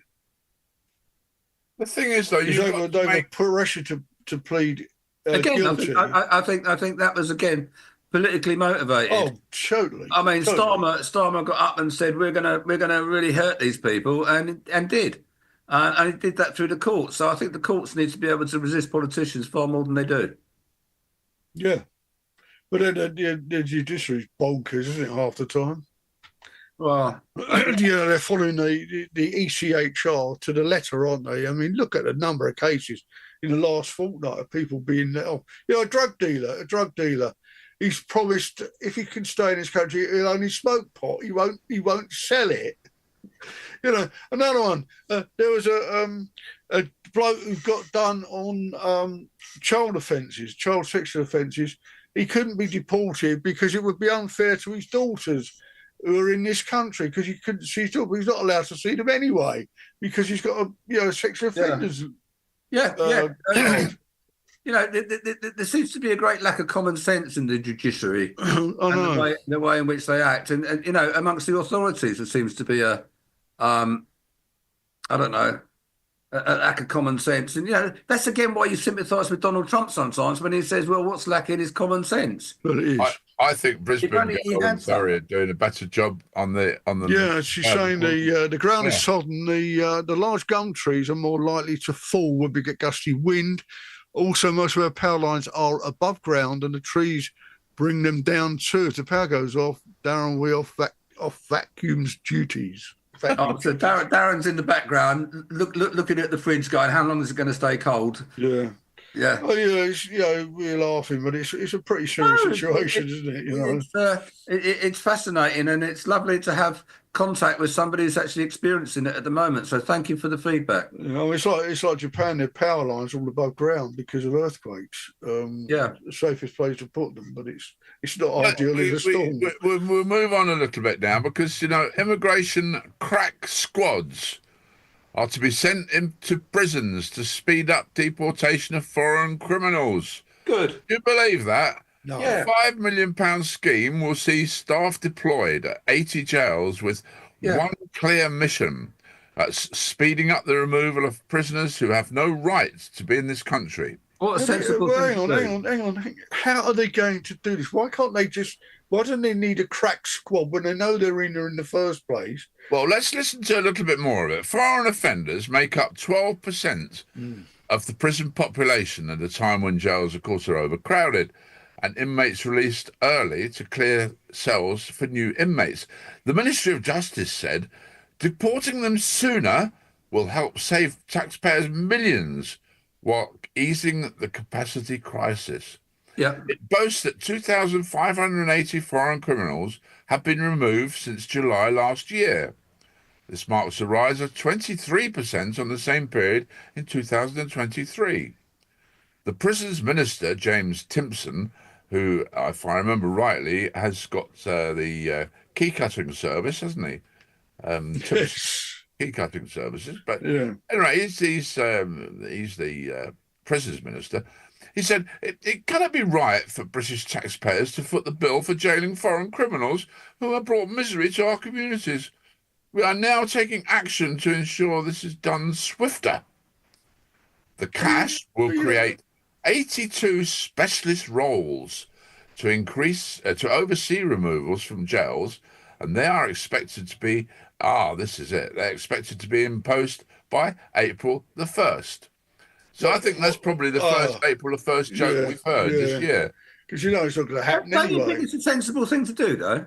Under the early removal scheme, foreign offenders will be deported. Good. 18 months before the end of their sentence. Good. How can they say that when they know they can't deport them because the ECHR won't allow it because this is it. The judges say no. Yeah. And then you get these human rights lawyers that get up and get on the pill, don't they? I don't disagree with that, but actually having a task force that's tasked with actually making that happen is a good thing. You've only task force. Not going to make it happen, though. How do you know that, Mike? How do you know it's not going to happen? Because it's going to start on April the 1st, which is April Fool's Day. Yeah. Okay. I think that's an early warning. Yeah. I mean, it's like the boats coming across the channel. You know, why on earth don't the border force do what their job is? You know, and then when the boat crosses into the English waters, they just put a line on it and tow it back into the French waters. The French won't like it, but they have to put up with it. That's right. Well, did you see that the French there was a boat in trouble? It was leaking water in French waters, and the French Navy refused to do anything about it. So they called the British Coast Guards or whatever it was, the border force, and they sent their boat across into French waters to rescue these people. Yeah. Sums it up, doesn't it? And yet we're paying, what is it, you know, how many million a year? Plenty of month million. Or something, so. Which could have gone on to fuel allowances. My personal view on it is anybody coming across in a rubber dinghy is a criminal. Because they're breaking the law and they should be arrested. Indeed. And they should immediately have a criminal record. And it's very hard to get any form of residency if you've got a criminal record. Oh, but I argue that they can step on this short if they're claiming political asylum. Yeah. Well, if they claim a political asylum, let them go through the claims process. Absolutely, and they can apply through the embassies. We should grant political asylum in some cases. I've got no problem with that. But the vast majority of these are not claiming. They're economic migrants. Well, they're not. I don't think they're even that, are they? They're gangsters. Yes. Well, you know, I mean, but don't do with Donald Trump. They're all gangsters and robbers. Well, there's a good many. Well, the fact is, a good many of them are. Why do you think the crime? Why do you think the crime rates are going up? I expect there's one or two that are gangsters. I expect there's one or two that are criminals. I expect there's one or two that are. Well, there's an Albanian gang leader who's been deported twice. He's come back each time, and they can't deport him now. I mean, and another one, mafia boss, Albanian mafia. I think the trouble is, Alan says one or two. I think you should multiply that by hundreds. Because thousands. The thing is, they're coming across to this country. They're getting off. They're walking off, and they're disappearing. Where are they going? We can all see it, can't we? Yeah. We can all see it, but the elite can't, can they? Can't. No, because they don't live with it, do they? Sunak's, stop the boat people slogan, that didn't happen. Well, regardless, it's Tony Blair, isn't it? Arrest the gangs, that hasn't happened. Boris increased it, no end, because he thought he was, filling vacancies in jobs and all the rest of it. No, the bottom line is that it needs to stop. But it's not the biggest problem we got. The biggest problem we got is legal migration. Well, it's both. It's both. But by far the biggest percentage is legal migration. I mean, at least they know who they are. A very tiny proportion of the people that come to this country. Yeah, but the difference is legal migrants, they know who they are generally, but they lose them anyway into the system. And you've got people that come over, on student passes and overstay it, people that come on visitor passes and overstay. You've got a huge number of people that are overstaying, people that came into the country legally in the first place but have broken the rules about going back. We're soft touch. The Home Office is just not fit for purpose. That's a far bigger problem than the boat people. The boat people just happen to be very visual. Watching people in high-vis jackets getting off boats don't worry. Don't worry about it and get yourself upset, because the thing is, there's going to be 80 new posts all put into place by the 1st of April who are going to speed up all this and then get rid of all these, deport all these illegal immigrants. So we should wish them luck and say, good on you, chaps, for doing something. Never mind how much court time it all ties up, which they haven't got in the first place. I mean, if they open courts, as has been suggested, at weekends and evenings, they got all-night courts out in New York, didn't they, when they had all the problems there? Yeah. Right, let's move on to something. They can't do that here, Something which is really rather nice, actually, and I'm pleased. I'm welcoming it with open arms, because, this 8 o'clock struggle in the morning to secure a doctor's appointment could soon end, actually, due to an £889 million reform package accepted by GPs. Doctors have agreed to contract amendments which will bring back the family doctor and end the early morning crush. Yeah. I mean, we're being fed loads of stories, aren't we? And we're propaganda. We're believing it. I mean, this is Mr. Streeting, isn't he? And it will take some time for improvements to be seen, though, He said, I think people should start to see and feel that improvement over the course of this year. But practicing GP Dr. Bex Fisher said there was a long way to go to restore patient satisfaction with GP services, but the new deal offers a glimmer of hope. Yeah, I've got to say, our surgery going on is pretty good, isn't it? Yeah, I think Streeting's a pretty good guy, to be fair. Said that. Yeah, well, I've said that before. He when they came to power, he just happens to talk out of his arse. Well, he doesn't. He talks a lot of common sense. Does he? That's what I like about him. He actually talks sense. He understands. I think Alan's turning. He also has. Yes, he's reduced the appointment times by. He's knocked off 2 million appointments. Was it? But how do we know this? Well, there's statistics that we get from the National Office of Statistics and the NHS, so we don't know it for fact. We don't know it, but that's what we're told. That's the headline. Propaganda. I think the thing that would actually make the biggest difference to GP surgeries is if all GPs have a Zoom facility and they could do consultations over Zoom. I think that would be the best thing that could happen. It would reduce the number of people that need to physically see the doctors by 50% or more. Because the vast majority of appointments that you have with your doctor, you don't need any physical contact. They don't examine you. They don't take your measurements. Yeah, and they don't examine you anyway, do they? Hardly ever. The vast majority of things that I've needed to see a doctor about over the last couple of years, I could have done over a phone call. But a phone call is so impersonal. I think it needs to be a video call. And that technology we're going to say again, not everybody's got this facility. No, but half the population have, or more. In fact, the vast majority of people have got a smartphone these days, which means they've got the technology. And don't say it's old people can't use smartphones. Here we go again. There are people that don't want to. There are people that simply don't want to do it. Here we go again. Mark Hanson. Well, that should be their choice, shouldn't it? Yeah, that should be their choice. And they're the people that can sit there at 8 o'clock in the morning ringing and waiting for a GP appointment without actually shortcutting the system by going... They're going to do that. They're going to do that all night. Mark Hampson has said, where's Barry Hyde these days? Does he come on the show? Well, no, actually... Good God. Elvis, you're way behind the times. Hasn't been on for a little while, actually. About 4 or 5 years. But Yeah, but funnily you should say that, because on the breakfast show here on Spectrum on Air, the colourful voice of radio, we featured Barry Hyde's 2 tunes in the last week. One on Friday and one on Thursday, I think. So there you go. He's still around. He's still doing his programmes on. Yeah, very good actually. Yeah. On Right, Black Cat Radio. Moving on, because Black Cat Radio. That's what I was going to say. Right. Now, whether it's Bake Off or MasterChef, we've all at times wished that we could sample the culinary delights served up on television. And that may not be far off after experts created a device enabling remote tasting.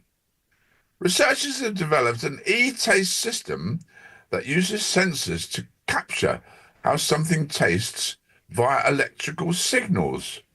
The data is then passed to a remote gadget that replicates flavors by passing chemicals to the mouth, emulating salty, sour, sweet, bitter, or other notes. Is this another April 1st joke? Yeah, the device rests on the lower teeth. I've got a laugh over this. Come on. No. The device rests on the lower teeth and releases the chemicals via gels to match stimuli, which could be food or drink, thousands of miles away. In tests, 16 people confirmed that the system could emulate flavors at a base level, vary taste intensities, and produce different combinations. Participants could also identify whether the taste provided was lemonade, cake, fried egg, fish soup, or coffee. Well, writing in the journal Science Advances, the Ohio State University team said potential applications included immense gaming, online shopping, remote education, weight management, and sensory testing, and could even help people with brain injuries. Didn't have a cinema once, a sensor round, like Yeah, sound or something? Well, they had smell-o-vision at the cinema. That's it, yeah. So that you got different smells that were sent into the, using much the same technology. I mean, it's an old technology. It's a story that gets kicked around every so often. It's complete rubbish, because if you could actually reproduce, there's certain things they can't reproduce. Like for instance, how much the tongue reacts to fat. We have an unconscious reaction to fat, and they can't reproduce that. They'd love to, but they can't. The people that make flavors don't seem to be able to get that molecule sorted out. We've got quite a few flavour companies around here, haven't we? Yeah, I ended up on a train one day talking to a guy who was head of flavours at some company in Newport Pagnell. Yeah, I did some work at one in Bletchley. Actually. Yeah, and he had a little test kit with him, and he had like these like biscuits, and he said, he had Sperry aerosols. He'd just come back from the exhibition. Don't be fooled, that's probably cyanide. And he sprayed the little white biscuit with this spray, and he said, "What do you reckon that is?" And I went, "Oh, choose an onion." He went, "Yeah." He said, and then he gave me another biscuit. Well, you can smell it. You can smell it. You should be able to smell it when you went round. I can't remember the name of the company, but you can smell it in Bletchley, couldn't you? When they do particularly onions, or they do sort of onion taste. So we can con the brain into tastes, but to get the sophistication that you would need to be able to basically 3D print a taste bud in your mouth using a combination of 5 different ingredients and different balances of them, it'd be like, do me a favour. Why would you want to in the first place? Yeah, and why? This sounds like another government-sponsored load of rubbish. Well, no, because when you order stuff, Bob, from your Cornish fisherman, I mean, you'd be able to taste the hake or the eel or whatever it is that you're ordering before you. I think you are talking. I think this is the most stupid idea, and it's the most ridiculous use of technology ever. Right. Okay. That's I can't think of anything after. All right. Well, moving on. Brisbane girl. She's done a lot today, really contributing very well to it. But she says, my mother struggles with doctor's appointments. She's registered blind and I didn't know that. Finds it very hard doing video appointments. My point exactly. She has several different needs, and now reaching her mid-80s, and I hear that the NHS is really letting. I fear that the NHS is really letting her down. It's letting down a lot of people. Yeah, if you've got good experience with it, it's great. Having a blind person or somebody who's personally sighted doing a video call, staffed. Well, my doctor's deaf. So she had to lip read you when you went in there, so she couldn't do this, but she can now because she's got an implant in her head that allows her to hear, and it's very good. This is why you need a bit of common sense in the health service. That if somebody's blind or deaf, you can't use the technology. If somebody's, technophobic, like certain people we know, they're not suitable. But actually, the vast majority of people are. The vast majority of people can get on a video call. The vast majority of people. You shouldn't you're on this mantra every week. You shouldn't call Bob because people put so much rubbish about it. He's going to get a new laptop sometime or another, No, so. I'm not. Yeah, there you go. All right, listen, moving on. Hey, this is a lovely story now. Guess what? What? Another week, another baby. As Musk fathers his 14th child. Yeah. Elon Musk has confirmed he became a father for the 14th time. I mean... Well, he breathes like a muskrat, doesn't he? Well...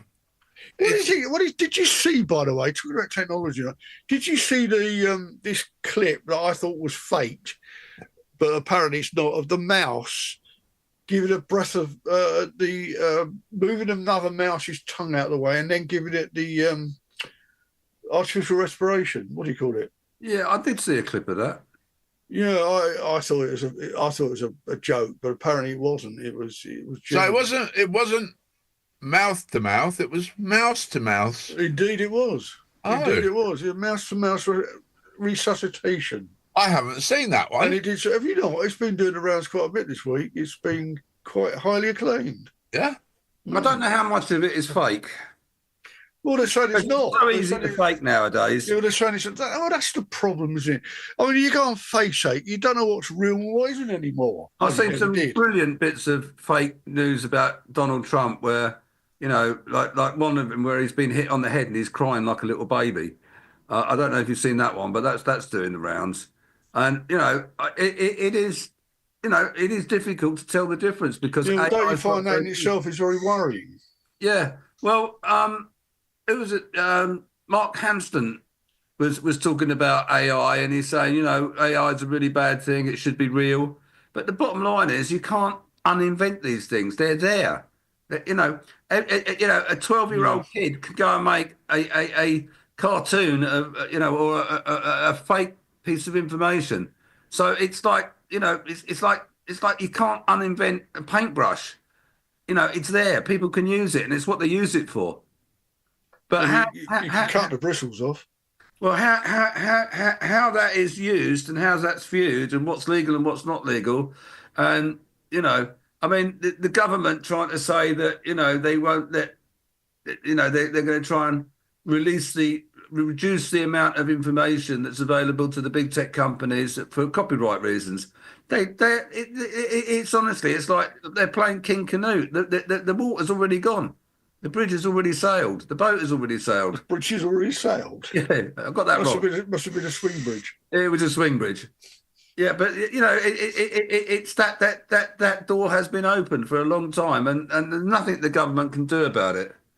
Brisbane goes more deluded women. Musk, yuck. She's saying, he's a weirdo, isn't he? I mean, can you imagine having to prepare the prerequisite to make that happen? Oh. No. Terry says, I agree, Tina. I wouldn't say yuck, more like muck. Yeah. It is, isn't it? But, well, I mean, he's got the money for it. Yeah, but Trump believes in him.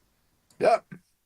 Although there is a report in one of the national papers at the weekend that apparently there's a crisis at the moment for Britain's boys. Boys? What, B-U-O-Y-S? With no positive role models of manhood. Britain has become a disaster zone for boys and young men, with too many facing educational failure and an early death, ministers have been warned. A landmark report has laid bare an unfolding crisis and warned that Britain is suffering from an epidemic of family breakdown. I don't disagree with that, but I do agree with it. I don't think there's a lack of role models. I mean, there's always been role models that, people like professional footballers and Gary Lineker. Sports That's people probably half the trouble. Have provided, even boxing coaches have provided role models for young boys. What is really worrying is young boys' academic attainment. The girls are way out in front of the boys. They're getting much better results. And also the balance of pay has changed. Women under 25 tend to get more money than boys under 25 are getting paid better. It's a good time to be a 25-year-old woman at the moment. You get better pay, you've got better academic qualifications, and the boys are falling behind. Now, whose fault that is, I don't know. Technology. Well, you would have thought the boys would have been more into the technology, wouldn't you? Well, they're too into it, aren't they? This is the trouble. They're not paying attention to what the things they should be paying attention to because they're playing games all the time and that sort of stuff. But we're actually going to need a load of drone pilots, and they're getting trained up for it at the moment. If how many drone pilots we're going to need, Alan? You don't need the whole of the male population to be drone pilots, do you? No, but some of them will actually get really good at it. Yeah, but how many? Well, however many's needed. I mean, I don't know, 12. 12. We're talking about... What a daft question. Yeah, but we're talking about population here, aren't we? They are skills that are required.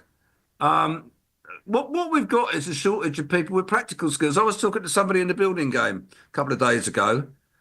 He's been in the building game, quite a long time. He's in his 40s now. And he's a manager of a construction organisation. And he said he can't get young people to work for him for love or money. You can't get plumbers. They don't want to be plumbers, electricians, carpenters, they don't. bricklayers. The amount of money they could earn being a plumber. They want to be influencers and work in McDonald's. Influencers, this always amazes me. Influencers, what are they meant to do? How do they influence people? Well, some of them make millions of pounds doing it. I know they do, but what a lot of you and I won't understand it. We're not the right generation. We won't get it. We won't get it. I can't understand why certain people make millions of pounds out of. There's a lot of women that are making all this money out of putting their makeup on. But it's a fad, isn't it? It's a fad that passes. Well, it's a fad that passes that the advertising industry are prepared to put millions into because these people make a difference. Terry says that there are 3 role models on the radio this morning. Absolutely. Oh, yeah. We just. I think they're role models for the local bakery, jam role models. A university has told students not to use colloquial phrases such as kill 2 birds with 1 stone or a piece of cake because they are very British English. Absolutely. Won't be understood by other cultures. Who cares? Well, this is undergraduates at Cardiff University, Cardiff. Yeah, well, they won't be British, will they? They've also been warned to avoid using the word crazy, as it's a derogatory term for mental health, as well as sexist idioms such as man up or like a girl. Yeah, but they can say wicked, can't they? What does that mean? The guidance has been issued in an EDI, which is, of course, Equality, Diversity and Inclusion Awareness Module. Integrity. Which is mandatory for all first-year students. Students are asked a series of questions on how privileged they are, which is then converted into a privilege rating. They're further told that this is a microaggression identified as statements that reveal bias or stereotyping to make comments such as everyone can succeed if you just work hard enough. What a load of malarkey. What a load of woke rubbish. It is, isn't it? I thought we were supposed to be getting away from woke. I thought they said woke is finished. Well, but there'll always be some people on the fringes that make the headlines because it's so stupid. The reason Mike's reading it out is because it's so stupid. Well, that's quite right. Talking of which, look at the amount of publicity Meghan's getting these days. She now wants to be regarded as Meghan Sussex. As somebody pointed out, she's not. She's Meghan Mountbatten or something, isn't she?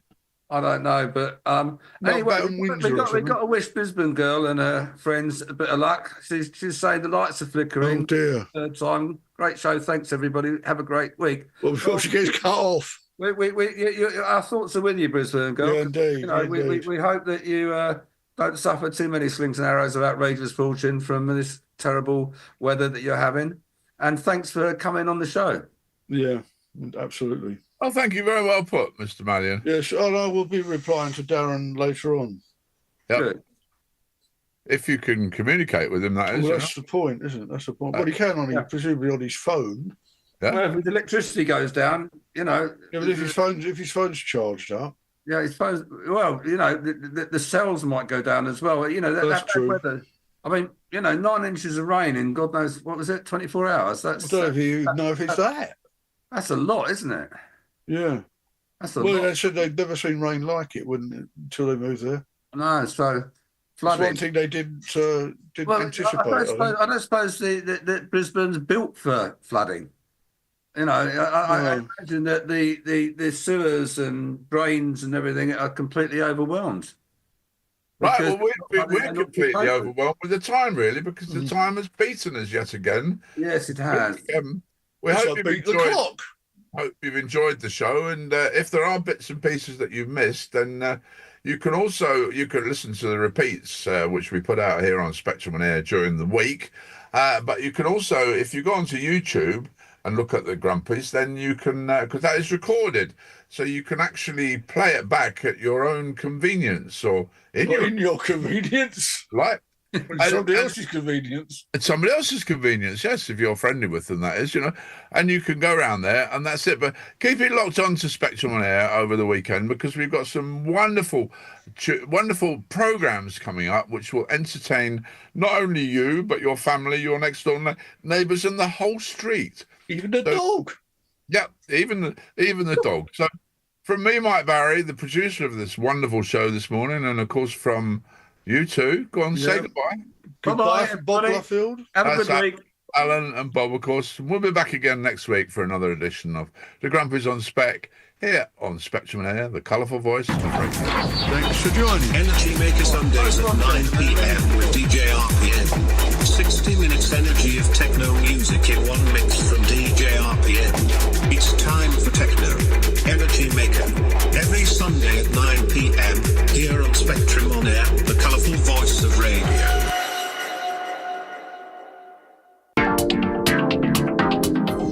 You are listening to Spectrum on Air. Want to know more ways you can find your favourite internet radio station? Then you've come to the right place. You can hear us on Get Me Radio on any device and using the Get Me Radio app for smartphones and speakers. You can also hear us on Radio UK, MyTuner Radio, and on Radio Box there is a playlist of everything we have broadcast over the past 7 days. With certain shows, you can hear and actually see us on Mixcloud Live. Just look out for the show picture with Mixcloud Live logo on it. Want to download our free specialist Alexa smart speaker app? Just search the Alexa skills for Spectrum on Air. Missed your favourite show? Don't panic. We have a comprehensive listen again service on Mixcloud.com. Just search for Spectrum on Air. We also have our own YouTube channel where we keep our outside broadcast videos and specialist shows. Just go to YouTube and search for, well, you know by now. So that's it, a comprehensive rundown of the many ways to listen and watch your favourite internet radio station. Spectrum on Air, the colourful voice.